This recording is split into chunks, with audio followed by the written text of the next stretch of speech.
আসসালামু আলাইকুম, কেমন আছেন সবাই? এই তো আমরা আলহামদুলিল্লাহ ভালো আছি। আজকে আমরা সবাই মিলে ঘুরতে যাচ্ছি। মানে আমি, আমার জামাই আর শাশুড়ি মিলে। আজকে অনেক কিছু প্ল্যান আছে, অনেক ঘোরাঘুরি করব, অনেক কিছুই।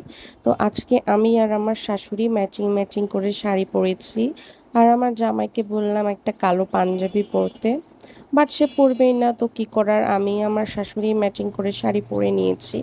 এই তো রেডি হয়ে বাইরে আসলাম আর আমার শাশুড়ির জন্য একদম পান প্যাকিং করে নিলাম, কারণ আমার শাশুড়ির সব কিছু ছাড়া চলবে, তার পান ছাড়া চলবে না।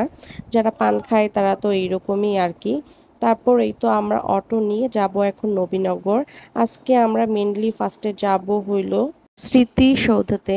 আমি অনেকবারই স্মৃতিসৌধে গিয়েছি, বাট ভিতরে কোনোদিনই ঢোকা হয়নি, কারণ এটা 5টার পর অফ করে দেয়। আর 5টার আগে তো বেরই হই না কোথাও, এই জন্য আর কি যাওয়া হয়ে ওঠে নাই। তাই এই তো আমরা রিক্সা নিলাম, রিক্সা নিয়ে চলে আসলাম, যেহেতু স্মৃতিসৌধ আমাদের এখান থেকে বেশি দূরে না। আর এই তো রাস্তা দিয়ে যেতে যেতে ভিডিও করতেছি। এই জায়গাটা আমার অনেক বেশি ফেভারিট। এই রাস্তা দিয়ে যতবারই যাই আমি ততবারই ভিডিও করি। এখানে একটা কৃষ্ণচূড়া গাছ আছে, এটা অনেক বেশি সুন্দর গাছটা, আর জায়গাটা সত্যি অনেক বেশি সুন্দর।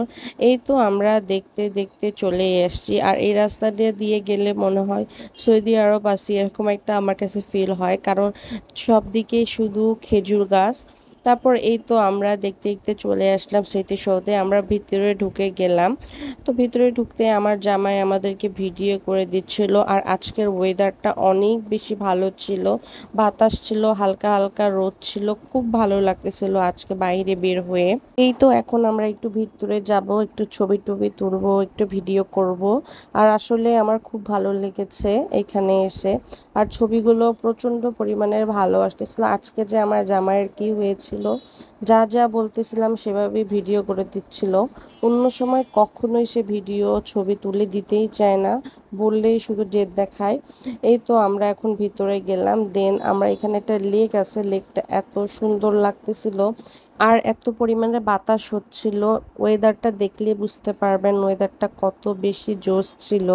এই তো আমার শাশুড়ি হাঁটতে হাঁটতে সামনে চলে গিয়েছে। আর এই তো স্মৃতিসৌধ দূর থেকে মনে হয় অনেক ছোট, কাছে গেলে এত বড় একটা জিনিস, বাপরে বাপ। তারপরে এই তো আমরা সামনে গেলাম, দেন এখানে একটু ছবি টবি তুললাম, এই জায়গাটা অনেক সুন্দর। তারপরে একটু বসে থেকে ঘুরে টুরে আমরা বাইরে বের হলাম। এই তো আইসক্রিম নিলাম, আইসক্রিম খাবো। আর এখানে দেখলাম অনেক সুন্দর সুন্দর জিনিস আছে, এই কাপগুলোকে সুন্দর করে ডেকোরেট করা, আরও অনেক কিছু আছে। তো আমার জামাই বলল এখানে বললে কুটির শিল্প আছে, তাই চিন্তা করলাম কুটির শিল্পতে যাব। আর এখানে অনেক কিছুই পাওয়া যায়, আমি এগুলো সব কিনে যাচ্ছিলাম, আমার জামাই বলতেছিল এগুলো দিয়ে তুমি কি করবা। তারপর আমরা ওভার ব্রিজ দিয়ে ওই পাশে পার হইলাম। আর এখানে এত ছোট ছোট বাচ্চাগুলো আছে, এত বজ্জাত, এরা খালি কেমন করে কাপড় চোপড় টানে ধরে, একদম খুব বেয়াদব বাচ্চাগুলা। তারপরে এই তো ভিতরে ঢুকলাম, এখানে অনেক কিছুই আছে। আমি ফার্স্টে মনে করেছিলাম এগুলোই মনে হয়, আর কিছু নাই। বাট পরে ভিতরে ঢুকে একদম সারপ্রাইজ হয়ে গিয়েছি, এত কিছু ছিল সিরিয়াসলি রুম ডেকোরেশনের জন্য। যদিও বা আমি কাল পরশুর মধ্যেই চলে যাব, তাই আর কিছু তেমনভাবে কিনতে পারিনি, বাট এখানে অনেক কিছু আছে। নেক্সট টাইম যখন যাব আমি এখান থেকে অনেক কিছু কিনবো। মানে একটা সব মেলার মতন, এখানে সব কিছুই পাওয়া যায় এখানে। আর রুম ডেকোরেটের জন্য এত সুন্দর সুন্দর জিনিস আছে, রুম সুন্দরভাবে ডেকোরেশন করা যাবে। দোলনাগুলাও আছে। তারপর এই জিনিসগুলা 120 টাকা করে যাচ্ছিলো, এগুলো যেহেতু আমার বাসায় আছে তাই আর আমি এগুলো নিই নাই। দেখতেছিলাম আর কি কেমন কিরকম প্রাইস, আজকে জাস্ট দেখবোই, যদি কিছু পছন্দ হয়ে যায় একবারে তাহলে নিয়ে যাব। ছোট ছোট ওয়ালমেট, তারপর এই জিনিসগুলো 220 টাকা সামথিং এরকম চাচ্ছিল। এই জিনিসগুলো আমার খুব ভালো লেগেছে, এই ঘরের মতন, এগুলো দেওয়ালে আটকাইলে খুব ভালো লাগে। আর মাটির অনেক কিছু আছে, মাটির বড় বড় মানে কলসি যেগুলোতে ফুল রাখে, এগুলোর একটু প্রাইস বেশি চাচ্ছিল, অতটাও প্রাইস না। তো যা এভারেজ প্রাইস কম বেশি এরকমই আর কি। আর এখানে দেখেন কত সুন্দর সুন্দর মাটির টপ এগুলো দেওয়ালের মধ্যে লাগালে, তারপর অনেক কিছু আছে, কড়াই, ফ্রাই প্যান। আমি একটা ফ্রাই প্যান কিনবো। আর এই মাটির ব্যাংকগুলো এত বেশি সুন্দর, আমি কখনো এত সুন্দর মাটির ব্যাংক দেখি নাই। এই তো দেখেন মাল্টি কালারের মার্বেলের মতন লাগতেছে দেখতে। এটার প্রাইস ছিল মাত্র 120 টাকা। তারপর এই বেতের ট্রেগুলো অনেক বেশি সুন্দর, এগুলো 200-300 টাকা এরকম প্রাইস চাচ্ছিল। আরও অনেক কিছু আছে, অনেক সুন্দর সুন্দর জিনিস আছে। তারপর এই জিনিসগুলো রুমের মধ্যে দিলে খুব বেশি সুন্দর লাগে। এগুলো আমি আমার কিচেনে লাগাবো, তাই দেখলাম এগুলোর প্রাইস অনেক কম ছিল আর অনেক সুন্দর সুন্দর ফুলও ছিল। তারপর এখান থেকে আবার সামনে গেলাম, আর এই ব্যাংকগুলা থেকে তো আমার চোখেই সরতেছিল না। যখন আসবো এগুলো নেওয়ার জন্য এগুলোই নেবো। আমার শাশুড়ি আবার এই ঘোড়াটা দেখলো, সে বলল কিনবা নাকি? আমি বললাম যে না, মূর্তি জিনিস কিনবো না, ঘরে রাখা হয় না। যদিও বা আজকে সব দোকানেই খোলা ছিল না, আমরা একটু দুপুর দুপুর টাইমে ছিলাম। আর এখানে এই আয়নাগুলো খুব ভালো লেগেছে। তারপর ডেকোরেশনের এখানে ল্যাম্প আছে, তারপর ছোট ছোট বাতি, এগুলো অনেক সুন্দর লাগতেছিল। আর আমার এখানে এই আয়নাগুলো খুব পছন্দ হয়েছিল, প্রাইস শোনা হয়নি যেহেতু দোকানদারটা ছিল না। এই আয়নাগুলো আমি একটা নিব এবার গিয়ে, অনেক বেশি সুন্দর লাগতেছিল আয়নাগুলো। তারপরে সামনে যেতে আরো কাপড়ের দোকান ছিল, টপস, তারপরে এখানে চুড়ি, ঝুমকা, অনেক কিছুই দোকান ছিল। তারপর এখান থেকে আমরা বের হয়ে গেলাম, টুকটাক কিছু জিনিস কিনেছিলাম কসমেটিক্সে। তারপরে আমরা বেলপুরি নিলাম। আর এই বেলপুরিটা এত বেশি মজা ছিল, আমি ফার্স্টে এক প্লেট নিয়েছিলাম, তারপরে এত মজা লেগেছে আরও 2 প্লেট নিয়ে খেয়েছি, খুবই বেশি ভালো লেগেছিল আমার বেলপুরিগুলো। তারপর এখান থেকে বেলপুরি খেয়ে আমরা একটু সামনে এগোলাম, আমরা যাব আজকে পল্লী বিদ্যুৎ।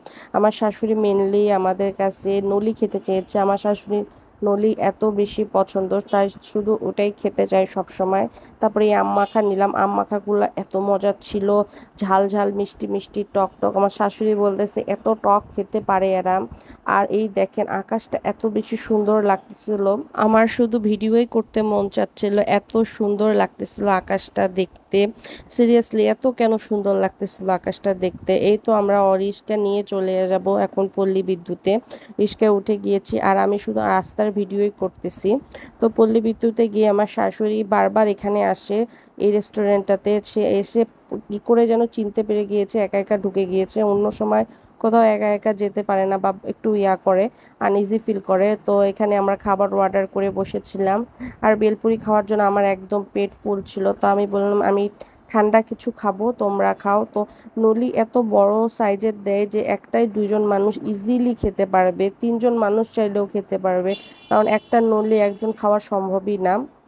তো আমরা এখানে একটা নলি অর্ডার করেছিলাম, যেটা সব থেকে বড় সেটা, আর হইলো একটা চাপ অর্ডার করেছিলাম, আর রুটি আনলিমিটেড, যে যতগুলো খেতে পারে আর কি। আর আমরা এগুলোই খেতে পারতেছিলাম না, বেলপুরিটা খাওয়ার কারণে আসলে আরও খেতে পারতেছিলাম না। তারপর এই তো খাওয়া দাওয়া করলাম, আর খেয়ে দিয়ে আমার লিপস্টিক উঠে গিয়েছে, তাই একটু লিপস্টিক দিচ্ছিলাম। এটা তো সব মেয়েদের জন্যই প্রযোজ্য, লিপস্টিক দিতেই লাগবে, খাওয়ার পরে লিপস্টিকটা উঠে যায়। তারপর এই তো আমরা এখানে খাওয়া দাওয়া করে টোরে বিল টিল পে করে, আমার জামাই ওখানে বিল দিচ্ছিল আর আমি এখানে বসে থেকে বাতাস খাচ্ছিলাম, কারণ গরম লাগতেছিল, ভিতরে কিচেন তো তাদের, সেজন্য আর কি। তারপর এই তো আমি এখান থেকে বের হয়ে গেলাম, আমি আজকে খাবো আইসক্রিম। এগুলোকে কি আইসক্রিম বলে আমি জানি না, রোলার আইসক্রিম বলতেছিল তারা, বাট এগুলো কিন্তু রোলার আইসক্রিম না, রোলার আইসক্রিম অন্য একটা হয়। তো এখানে আমি আইসক্রিম অর্ডার করলাম। এখানে আমি আগেও অনেকবার আইসক্রিম খেয়েছি, তো বানানা আইসক্রিমটাই আমার কাছে সব থেকে বেশি ভালো লাগে। তো আমি একটা বানানা আইসক্রিম অর্ডার করলাম, আর এই গরমের মধ্যে কিন্তু এই আইসক্রিম খেতে বেশ ভালো লাগবে। আর এর মধ্যে আইসক্রিম রেডি হতে হতে হঠাৎই শুনি আমার শ্বশুর অনেক বেশি অসুস্থ হয়ে গিয়েছে। তো তখন আর কি করার, আমরা সাথে সাথে বের হয়ে গেলাম। আর এদিকে আমি আইসক্রিম বানানোটা দেখেছি, খালি চিন্তা করতেছি কখন আইসক্রিম বানানোটা শেষ হবে আর তাড়াতাড়ি যেতে পারবো, যেহেতু অর্ডার করে ফেলেছি আর কিছু করার নেই। না হলে আমরা আরও অনেক রাত পর্যন্ত বাইরে থাকতাম, একটু মুভি টুভি দেখতাম, কিন্তু আর সেটা হয়নি, যেহেতু হঠাৎই সে অসুস্থ হয়ে গিয়েছে, ছোট একটু অপারেশন হবে তার একটা। এই তো এখানে আইসক্রিমটাও আমার দেখতে দেখতে রেডি হয়ে গেলো। আর এই আইসক্রিমটা কিন্তু অনেক বেশি মজা। আপনারা যারা সাভারের মানে আশেপাশে থাকেন, পল্লী বিদ্যুৎ সাভারের এই পাশে, তারা কিন্তু এটা ট্রাই করতে পারেন, এটা আসলে কিন্তু অনেক বেশি ভালো। বানানাটা আমার কাছে অনেক বেশি ভালো লাগে। এখানে আরও অনেক কিছু আইসক্রিম আছে, বাটারকচ, তারপর আপনার ম্যাঙ্গো, মানে আপনারা চাইলে মিক্স অনেক কিছু আইসক্রিম আছে। তো আমি এখানে বানানাটাই আমার কাছে সব থেকে বেশি ভালো লাগে, অনেকবারই এটা ট্রাই করেছি, এইটাই আমার কাছে বেস্ট লাগে আর কি। তারপর এই তো আইসক্রিম হচ্ছে, আর আইসক্রিম হইতেও লাগে এটা, কারণ এটা ফ্রোজেন হতে লাগে, দেন এটা রোল আপ করে। তো আমি তাদেরকে বলতেছিলাম এ ওয়ান টাইম না সাদা যে কাপগুলোতে আগে দিচ্ছিলেন সেগুলোতে দেন না, বলছে কি না আপু ওগুলো শেষ হয়ে গিয়েছে, ওগুলার সাপ্লাই নেই, সেজন্য আর দিতে পারবে না। তো এই তো আমি আইসক্রিমও নিয়ে নিলাম আর কি, হয়ে গেল আমার আইসক্রিমটা। আইসক্রিমটার উপরে আরো অনেক কিছু টপিংস দেয়, বাট আমার ওগুলো ভালো লাগে না, তাই আর নিইনি। আর দেখেন কত সুন্দর লাগতেছে। তারপর এই তো আমরা অটো নিয়ে চলে গেলাম আমরা হাসপাতালে, আমাদের হাসপাতালে আমার শ্বশুরকে অ্যাডমিট করেছে, দেন আমরা ওখানে ছিলাম অনেকক্ষণ। তারপরে রাত 1টার সময় হসপিটালেই থাকতে হবে, তাই বাসায় যাচ্ছিলাম, একটু চেঞ্জ টেঞ্জ করে দেন বাসায় আসবো। এই তো আজকের ভিডিও এই পর্যন্ত, সবাই ভালো থাকবেন, সুস্থ থাকবেন, আসসালামু আলাইকুম।